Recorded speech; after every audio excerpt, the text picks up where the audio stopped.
कहानी का शीर्षक है प्यार में घर छोड़कर जाने वाली लाडो के लिए।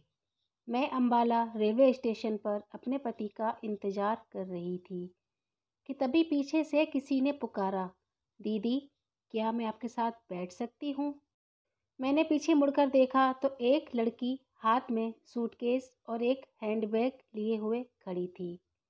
मैंने उसकी तरफ देखा और कहा, हाँ हाँ बैठ जाओ, यह कोई मेरी पर्सनल जगह थोड़ी ना है। और वह मेरे पास आकर बैठ गई। फिर थोड़ा और करीब आकर उसने मुझे कहा, दीदी मैं थोड़ी देर आपके साथ बैठी रहूं। वह जो पीछे एक आदमी खड़ा है ना कंबल ओढ़े, वह कब से मुझे घूरे जा रहा है।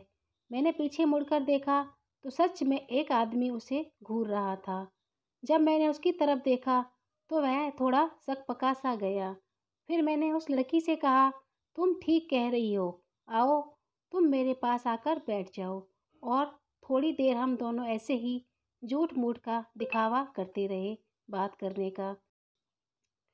लेकिन साथ ही में एक ख्याल मेरे दिल को झकझोर रहा था कि यह समाज कब एक अकेली लड़की को मौका ना समझकर अपनी माँ बहन की तरह जिम्मेदारी समझेगा। मैं ये तो नहीं सोच रही थी कि सारा समाज ही ऐसा है, लेकिन आज भी समाज में कुछ लोग ऐसे हैं जो एक लड़की अगर अकेली दिख जाए तो उसे अपनी जागीर समझने लग जाते हैं। फिर मैंने पीछे मुड़कर देखा तो वह आदमी वहाँ से जा चुका था और मैंने उस लड़की से कहा कि अब डरने की कोई बात नहीं।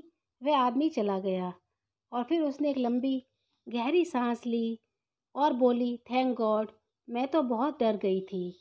फिर मैंने उससे कहा, अगर तुम्हें इतना ही डर लगता है तो तुम अकेली सफ़र क्यों कर रही हो। रात के 11:30 बज रहे हैं, तुम्हें रात में अकेले सफ़र नहीं करना चाहिए। जैसे ही मैंने उसे बोला तो वो थोड़ा सहम गई और फिर थोड़ा और दूर होकर बैठ गई। उसने मेरी बात का कोई जवाब नहीं दिया और अपना फ़ोन निकाला और पता नहीं किसी को मैसेज करने लगी। फिर वह चाय के काउंटर पर गई और एक चाय ली। ठंड का मौसम था और ठंड बहुत ज़्यादा थी। मेरे पति को आने में अभी 1 या 1.5 घंटा बाकी था, क्योंकि मेरे बेटे को बुखार था और वह उसको डॉक्टर के पास लेकर गए थे। उन्होंने मुझे कहा अपना ध्यान रखना और इंतज़ार करने के लिए कहा। थोड़ी देर बाद उस लड़की ने फिर अपना फ़ोन निकाला और किसी को फ़ोन किया। उसकी बातों से लग रहा था कि वह फ़ोन अपने बॉयफ्रेंड को कर रही थी और उसको जल्दी आने के लिए बोल रही थी। उसको ठंड बहुत लग रही थी, वह ठंड से काँप रही थी। फिर मैंने उससे कहा, तुम्हें ठंड बहुत लग रही है, अगर तुम्हारे बैग में कोई स्वेटर या मोटी जैकेट है तो तुम पहन लो, क्योंकि जो स्वेटर तुमने पहना है उससे ठंड नहीं रुकेगी। और उसने वैसा ही किया। मुझे उसका बिहेवियर देखकर ज़्यादा समय नहीं लगा यह पकड़ने में कि वह घर से भागकर आई है। हम आपस में बात करने लगे और मैं उसे अपने बारे में बताने लगी कि मेरी शादी को 12 साल हो गए हैं। मेरा एक बेटा है 8 साल का और एक बेटा 5 साल का है। मैंने सोचा पूछ कर देखती हूँ कि वह कहाँ से आई है और कहाँ जा रही है। मैंने उसे पूछा, तुम कहाँ जा रही हो। बताया नहीं और बात को घुमा दिया। कहा ऐसे ही घूमने आई हूँ। हम लोग करीब आधा घंटा ऐसे ही बातें करते रहे और वह थोड़ा और खुलने लगी।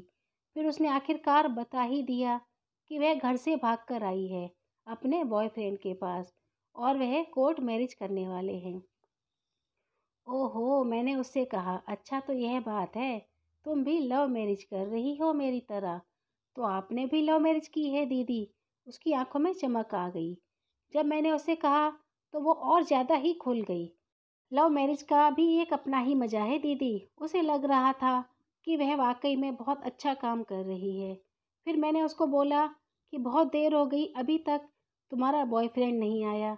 तो उसने बताया कि मेरी उससे बात हुई है, वह अपनी किसी फ्रेंड की बर्थडे पार्टी में है और अभी आता ही होगा। ओहो अच्छा यह बात है, मैंने कहा। फिर मैंने कहा कि तुमने इससे पहले कभी अकेले सफ़र किया है। तो वह बोली, दीदी बस मैं एक बार पिकनिक पर गई थी अपनी सहेलियों के साथ। मैं दिल्ली से हूँ और देहरादून गई थी पिकनिक पर। हमारी ट्रेन रात को 1 बजे आनी थी और मेरे पापा लेने आने वाले थे। ऐसे ही सर्दियों के दिन थे, कड़ाके की ठंड पड़ रही थी। मैंने कहा, फिर तो तुम्हारे पापा करीब आधा घंटा पहले ही आ गए होंगे। तो वह बोली, नहीं दीदी, पूरे 2 घंटे पहले आकर बैठे थे पापा। मैंने कहा, पापा आपको इतनी जल्दी आने की क्या ज़रूरत थी? तो वो बोले, तुझे नहीं पता बेटा, ज़माना कितना ख़राब है। उनको डर था कि कहीं मुझे डर ना लगे, इसलिए वह कड़कती ठंड में 2 घंटे तक मेरा वहीं इंतज़ार कर रहे थे। उनको डर था कि कहीं मेरे साथ कुछ गलत ना हो जाए। इन पापा लोगों का कुछ समझ नहीं आता। यह कुछ ज़्यादा ही ओवर प्रोटेक्टिव होते हैं। और आजकल के ये लड़के, जैसे तुम्हारा बॉयफ्रेंड, देखो कोई चिंता है उसे कि तुम अकेली बैठी हो और वह अपनी पार्टी एंजॉय कर रहा है। ठीक ही तो है। उसे पता है तुम आजकल की लड़की हो, डरती थोड़ी हो किसी से। वैसे तुम्हें पता है वह जिस फ्रेंड की पार्टी एंजॉय कर रहा है वह लड़का है या लड़की? मैंने रहस्यमय हंसी के साथ पूछा। तो उसके चेहरे को देखकर लग रहा था कि उसे नहीं पता। वह थोड़ी अब चिंता में भी आ रही थी। तभी मेरी नज़र उसके पैर की तरफ गई। उसके पैर पर जलने के कुछ निशान थे। तो मैंने उससे पूछा कि यह क्या हुआ। उसने कहा, जब मैं छोटी थी तो मेरे पैर पर बच्चों ने दिवाली वाली रात को जलता हुआ पटाखा फेंक दिया था और मेरा पैर बहुत जल गया था। तो मम्मी बहुत रोई थी और रात भर मेरे पास बैठकर मुझे प्यार कर रही थी ताकि मुझे जलन कम हो। मेरी मम्मी भी ना, कहकर उसने एक लंबी गहरी सांस ली और वह थोड़ी सी भावुक हो गई। अब भावनाओं पर काबू पाते हुए उसने कहा, छोड़ो दीदी, आप अपनी बताओ, आपकी शादी कैसे हुई? उसकी तरफ देख रही थी और महसूस कर रही थी कि उसके चेहरे पर जो भाव थे, वह उस लड़के से कहीं ज़्यादा अपने माता पिता को प्यार करती है। लेकिन यह आजकल के बच्चे अपने फ्रेंड सर्कल और सोशल मीडिया के पर दिखावे के लिए, देखो कि हम कितने मॉडर्न हैं, इस चक्कर में अपनी ज़िंदगी के फैसले खुद लेने लग जाते हैं। फिर चाहे उस फैसले में उनकी ज़िंदगी नर्क ही क्यों ना बन जाए। मैंने कहा, ये माता पिता भी कितने पागल होते हैं। क्यों दीदी? उसने बीच में ही टोका। देखो, जब हमसे कोई दूर जाने की कोशिश करता है या हमसे कटता है तो हमें कितना बुरा लगता है। हम उनसे दूर हो जाते हैं। लेकिन यह माँ बाप पता नहीं किस मिट्टी के बने होते हैं। उनसे कितना भी दूर भागें वो हमें छोड़ते ही नहीं, सिर्फ इसलिए कि हमारा कुछ अहित ना हो जाए। फिर मैंने उसे बताया कि मैं और मेरा पति मोहित, हम दोनों एक दूसरे से बहुत प्यार करते थे। दरअसल मेरी सगाई कहीं और हो चुकी थी और मोहित मुझे बाद में मिला। फिर मुझे धीरे धीरे एहसास हुआ कि जिससे मेरी सगाई हुई है मैं उसको नहीं, मोहित को प्यार करती हूँ। फिर मैंने पापा से यह बात बताई तो मेरे पापा ने बहुत गुस्सा किया और कहा कि पूरे समाज में हमारी थू थू हो जाएगी, इसलिए अब तुम्हें शादी तो वहीं करनी पड़ेगी। लेकिन मेरी भी जिद थी कि शादी तो मोहित से ही करूँगी। फिर मैंने मोहित से कहा, मोहित हम दोनों भाग चलते हैं। तो मोहित ने कहा कि मैं तुम्हें भगा नहीं सकता। मुझे बड़ा गुस्सा आया। मैंने उसको कहा, तो क्या तुम मुझको प्यार नहीं करते? तो उसने मुझे कहा कि प्यार में केवल पाना ही ज़रूरी नहीं है, प्यार में एक दूसरे के लिए समर्पण होना चाहिए। तुम अभी ना समझो, इसलिए अभी कुछ समझ नहीं सकती। लेकिन मैं एक बात तुम्हें ज़रूर समझाना चाहूँगा कि जिस व्यक्ति ने तुम्हें पाल पोस कर 20 साल तक बड़ा किया, यदि उसके लिए तुम्हारे दिल में प्यार नहीं रहा तो फिर मैं तुमसे आगे चलकर प्यार की अपेक्षा कैसे कर सकता हूँ? और मैं तुम्हें भगा नहीं सकता, इस समाज को अच्छी तरह जानता हूँ। अगर तुम मेरे साथ भाग चलो तो कोई मुझे कुछ नहीं कहेगा, लेकिन तुम्हें ज़रूर उल्टा, चरित्रहीन और ना जाने क्या क्या कहेंगे। क्योंकि इस समाज में बदलाव तो आया है, पर इतना भी नहीं आया कि एक आदमी जो करे तो कुछ नहीं और वही औरत करे तो पाप। मैं नहीं चाहता कि जिस लड़की को मैं प्यार करता हूँ उसे कोई उल्टा या चरित्रहीन कहे। शादी तो मैं तुमसे तब ही करूँगा जब तुम्हारे माता पिता मान जाएंगे। मैं उससे बहुत गुस्सा थी कि मैं उसके लिए अपने माँ पापा को छोड़ने तक के लिए तैयार थी और वह मुझे अपना नहीं रहा था। लेकिन आज समझ में आता है कि मैं कितनी पागल थी। मैं उस वक्त यह कदम उठा लेती तो शायद अपनी नज़रों से कभी ना उठ पाती। मैं अपने माता पिता को धोखा देने चली थी, जिन्होंने मेरी इच्छाओं को अपनी ज़रूरतों से ऊपर रखा। मैं अपनी उस माँ को धोखा देने चली थी कि जब मैं पेट में थी तो उसने मेरी दादी के खिलाफ जाकर मुझे इस दुनिया में लाया था। मेरी दादी को बेटी नहीं चाहिए थी। तो फिर मम्मी ने विद्रोह किया और वह मेरी दादी से अलग हो गई ताकि मैं इस दुनिया में आ सकूं। उन्होंने मेरे पापा से भी कह दिया था कि अगर तुम्हें आना है तो तुम आ सकते हो, वरना मुझे तलाक दे सकते हो।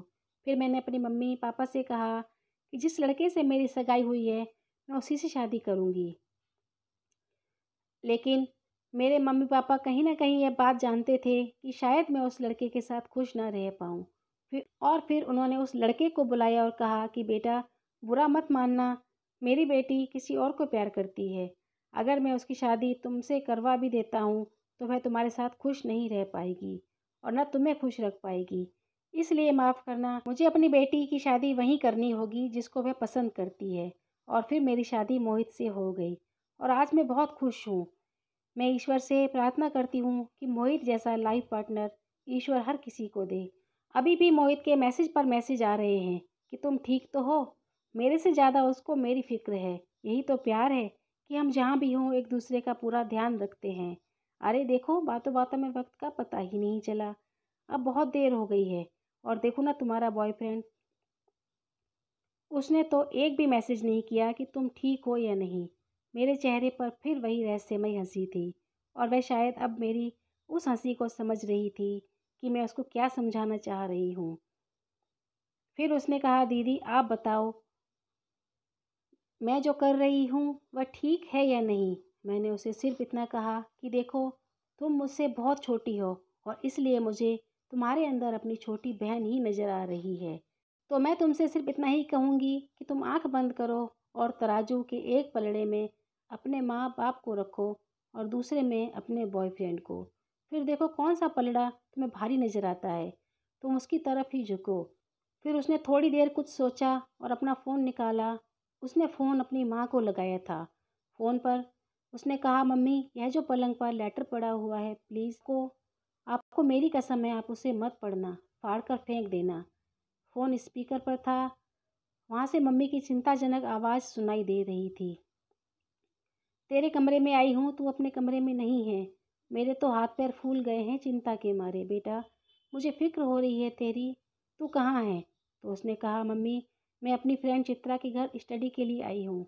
आप सोई हुई थी इसलिए आपको नहीं जगाया। आप चिंता मत करो, मैं सुबह तक आ जाऊँगी। और फिर उसने फ़ोन रख दिया और फिर मेरे पास आकर कहा, थैंक यू दीदी, आज आपने मेरी आंखें खोल दी। मैं वापस अपने घर जा रही हूँ। मुझे आपका नंबर चाहिए। ज़िंदगी में कभी भी किसी भी कश्मकश में होंगी आपको फ़ोन करूँगी। फिर मैंने उसको अपना नंबर दिया। तभी मोहित भी आ चुके थे। मैंने और मोहित ने उसको वापस जाने वाली ट्रेन में चढ़ाया। फिर उसने खिड़की से झांका और प्यारी सी स्माइल दी। मैं और मोहित बहुत खुश थे क्योंकि आज एक लाडो ने प्यार और माता पिता के सम्मान में माता पिता के सम्मान को चुना था। और एक लाडो आज अपनी माँ के पास वापस लौट रही थी। ऐसा नहीं है कि जो लाइफ पार्टनर आप चुनो वो ठीक ना हो। हमको सिर्फ अपना ही क्यों सोचना होता है। माता पिता जो हमारे लिए अपनी पूरी ज़िंदगी न्यौछावर कर देते हैं, बदले में बस समाज में अपनी इज्जत बनी रहे, सिर्फ यही तो चाहते हैं। क्या वो भी हम उन्हें नहीं दे सकते? तो कहानी कैसी लगी कमेंट करके ज़रूर बताएं। एक लाइक और सब्सक्राइब तो बनता है। धन्यवाद।